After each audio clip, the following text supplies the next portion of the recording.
While retail investors on Reddit lost $18 billion on meme stocks, Wall Street hedge funds made $27 billion. The same hedge funds that were supposedly getting crushed by the little guy? They were secretly the biggest winners. GameStop, AMC, BlackBerry. The narrative was David versus Goliath.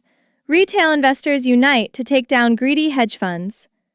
I'm going to show you exactly how Wall Street turned a populist revolt into one of the most profitable trades in financial history. And by the end of this video, you'll understand why the people who thought they were fighting the system were actually feeding it. Because here's what the financial media didn't tell you. The meme stock phenomenon wasn't retail investors beating Wall Street. It was Wall Street using retail investors as exit liquidity while making billions in the process. Quick disclaimer, this is educational content analyzing market dynamics and trading behavior. This isn't financial or investment advice. I'm not telling you what to buy, sell, or hold. Always consult with licensed financial professionals for your specific situation. Now, let me show you the trade data that reveals who actually made money during the meme stock frenzy. And trust me, it's going to make you question everything you heard about GameStop. Let's start with Michael. Michael's real. I've changed his name. But his story is the same as tens of thousands of people who got caught up in the meme stock craze. January 2021. Michael is 28 years old, works in marketing, makes $60,000 a year. He's on Reddit, specifically the WallStreetBets subreddit, and he sees something incredible happening. GameStop stock is exploding, from $20 to over $300 in 2 weeks. The narrative is intoxicating. Hedge funds have massively shorted GameStop. They're betting it will go bankrupt. But retail investors discover this and decide to squeeze them. Buy GameStop. Hold GameStop. Force the hedge funds to cover their shorts at massive losses. This is it. This is regular people finally fighting back against Wall Street. Michael sees the posts. We can stay retarded longer than they can stay solvent. Diamond hands. To the moon. This is about sending a message. The billionaires who crashed the economy in 2008 and never paid the price. So Michael buys in. He puts $5,000 into GameStop at $240 per share. That's about 20 shares. It's money he's saved. It's real money. But he believes. He believes in the movement. He believes in the squeeze. He believes he's sticking it to Wall Street. The stock goes to $347. Michael's $5,000 is now worth $7,200. He's up 44% in 3 days.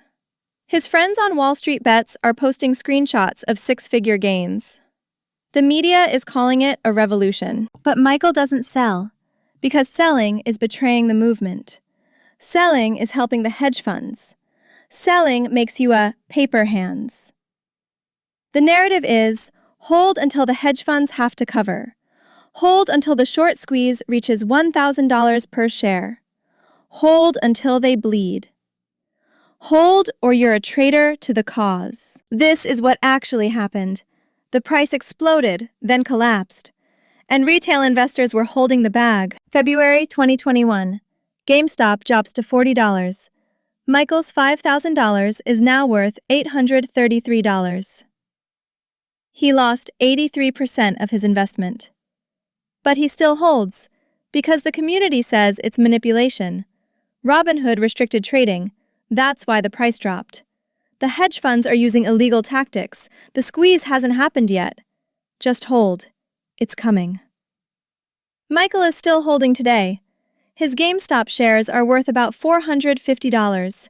He's down 91%. But here's what Michael doesn't know. While he was holding and losing 91% of his money, Wall Street hedge funds were making the biggest profits of their careers. The narrative was retail versus hedge funds. The reality was retail investors providing liquidity for hedge funds to make billions.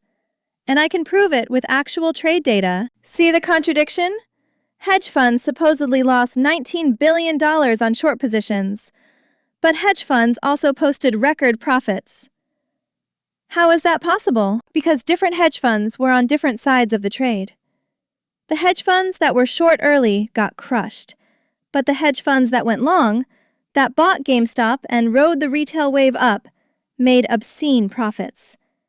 And even the funds that were short? Many of them covered early and went long, making back their losses and then some. So who really got squeezed? Who really lost money? Retail investors who bought at $150, $200, $300 per share and held while it collapsed. They provided exit liquidity for the smart money. But here's what the SEC report and trade data won't tell you about how this actually worked.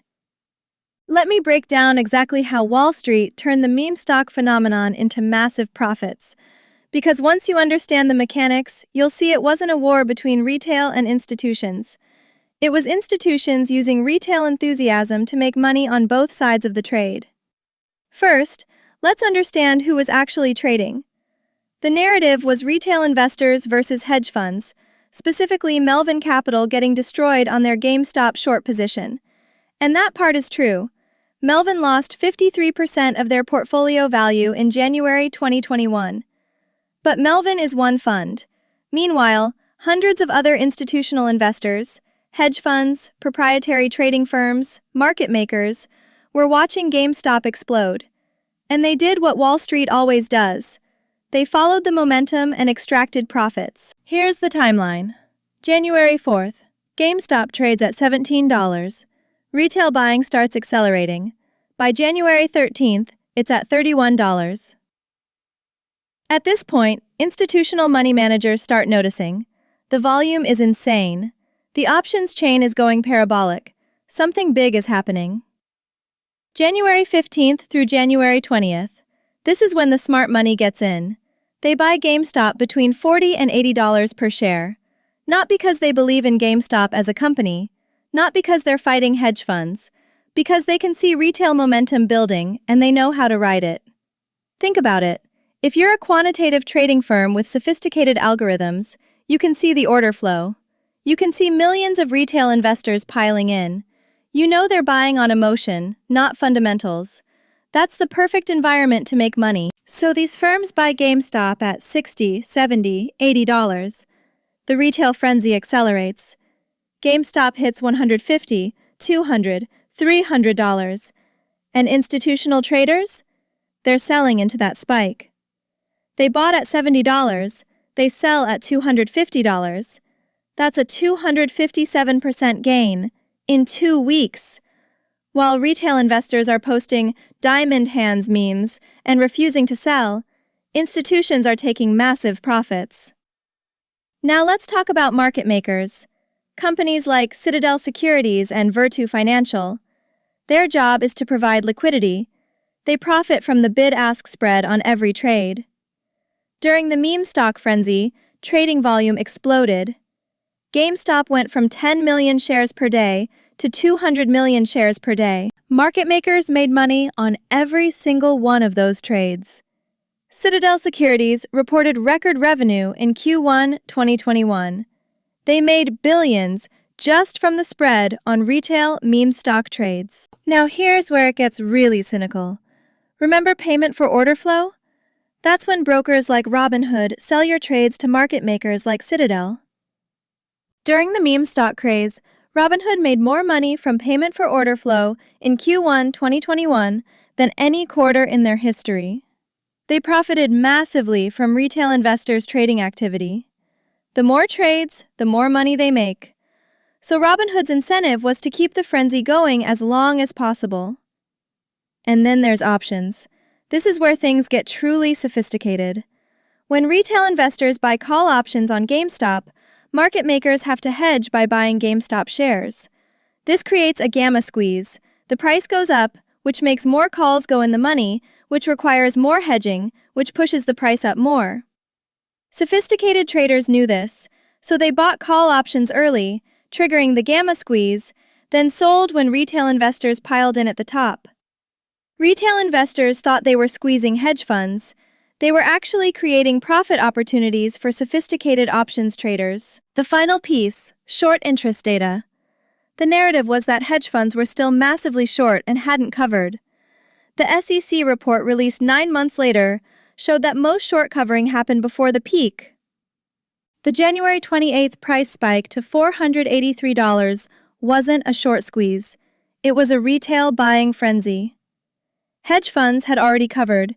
The price was being driven by retail FOMO and gamma squeezes. And when it collapsed, retail investors were left holding shares they'd bought at wildly inflated prices. So the mechanic was simple. Institutions bought low, sold high, collected spreads on billions of shares, profited from options volatility, and monetized retail order flow. Now here's where it gets even more disturbing.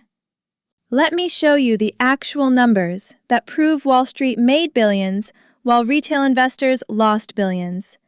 Because the data is public, it's devastating, and almost nobody talks about it. According to data compiled by Vanda Research, retail investors purchased a net $18 billion worth of meme stocks during the 2021 frenzy. $18 billion of retail money flowed into GameStop, AMC, BlackBerry, and similar stocks. Now, here's what happened to that money. A study by researchers at the University of Southern California analyzed millions of trades during the meme stock period. They found that retail investors who bought these stocks lost an average of 47% of their investment within 6 months. 47% of $18 billion is $8.5 billion in losses. $8.5 billion transferred from retail investors to whoever was on the other side of their trades. And who was on the other side?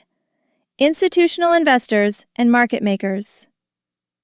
Let's look at specific hedge funds. D1 Capital Partners reported making $1 billion from GameStop and other meme stock trades in Q1 2021. Senvest Management made $700 million. Permit Capital made $350 million. These aren't hedge funds that were squeezed.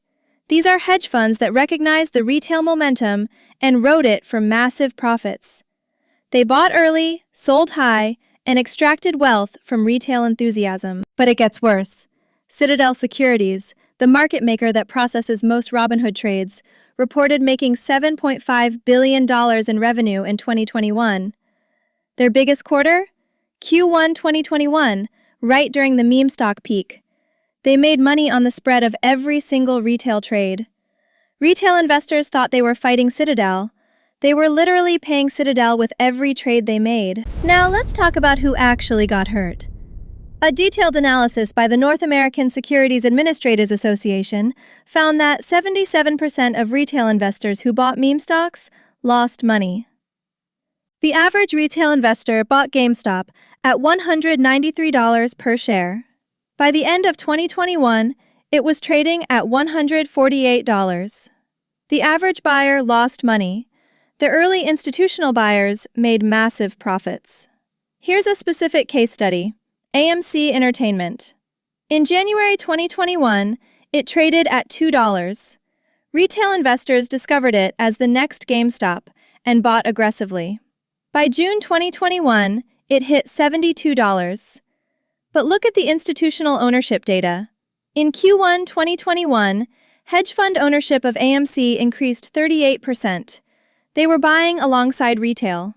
Then in Q2 2021, institutional ownership decreased 42%. The institutions bought low from $2 to $10, then sold high from $30 to $70 to retail investors. The SEC released a detailed report on the GameStop event in October 2021. Here's what it said. The intense spotlight on GameStop and other meme stocks created trading conditions that may have provided opportunities for profits by professional investors with access to better technology and information. That's bureaucratic language for Wall Street saw retail investors coming and picked their pockets. The SEC knew it. They documented it. But nothing changed.